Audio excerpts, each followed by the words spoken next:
Fin dall'antichità si cardava la lana con un vegetale che è il cardo dei lanaioli. Soltanto nel 1756 Linneo, nella sua classificazione delle piante, distingue due cardi, quello silvestris, che è quello con lo spino diritto che si trova ancora lungo i fossi, lungo le strade campestri, e questo che per scelta dell'uomo è una pianta che l'uomo ha creato.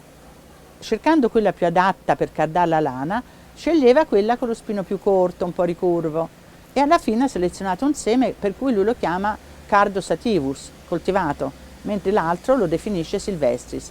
Ma il primo che fa questa classificazione è Linneo. Però anche nelle piramidi egiziane viene rappresentato a mazzi, perché già lo usavano anche per il cotone in Egitto e per la lana. Poi per esempio nelle tombe etrusche. Addirittura nella Romagna c'è un museo dove è rappresentato in una specie di, in un tintinnabolo lo chiamano, cioè un oggetto d'argento, probabilmente di una signora ricca, di una tessitrice, che rappresenta proprio il capolino del cardo. È una pianta che cresce lungo le coste del Mediterraneo, la migliore. Hanno cercato di farla anche in Inghilterra, in Belgio, però essendo climi umidi viene molto fragile. Quindi praticamente le zone migliori sono quelle del Mediterraneo e le migliori sono quelle del Rodano in Francia. E poi questa zona qui, Soci, Bibbiena, Poppi, cioè al lato sinistro dell'Arno. Mentre di là che si va a Raggiolo, che è parallelo a Bibbiena, viene cattivo, viene più fragile. E poi è una pianta biennale, il primo anno è piccolina così, diventa rossa d'inverno quando è freddo, l'anno dopo diventa 2 metri, 1,80 m, 2 metri, e questi capolini vengono raccolti.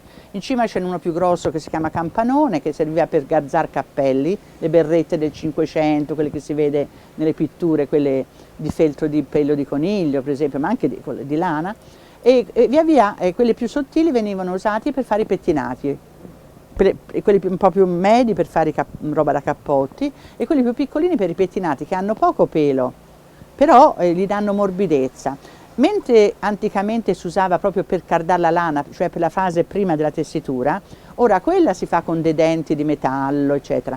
E questo cardo si usa nella fase finale, quando il tessuto è stato compattato nell'acqua e battuto con dei martelli, eccetera, un lavoro che oggi si fa con delle macchine, però per ridare morbidezza a questo tessuto che si è infeltrito si usa ancora, ecco, tant'è vero che ancora si usa per i grandi sarti, per i tessuti di cammello, di alpaca, per i grandi sarti, mentre per i tessuti normali usano dei pettini di acciaio tedesco sottile sottile che hanno, perché il problema di questo cardo non è il costo della materia prima, cioè questo, ma la manodopera per montarlo sulle macchine che svolgono questo lavoro sui tessuti, perché la stoffa deve essere bagnata e questo è un vegetale e ogni 4 giorni andava cambiato.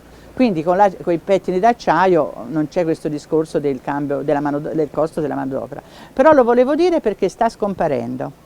Tant'è vero dalla fine degli anni 60 viene usato sempre meno, come ho detto, perché l'acciaio ha sostituito, però è stato riutilizzato a pescia per fare i fiori artificiali, perché tagliando la fetta gli si può attaccare qualsiasi vegetale, tutti questi vegetali vengono dall'Indocina, dal Vietnam, eccetera, e vengono venduti nell'Europa del Nord.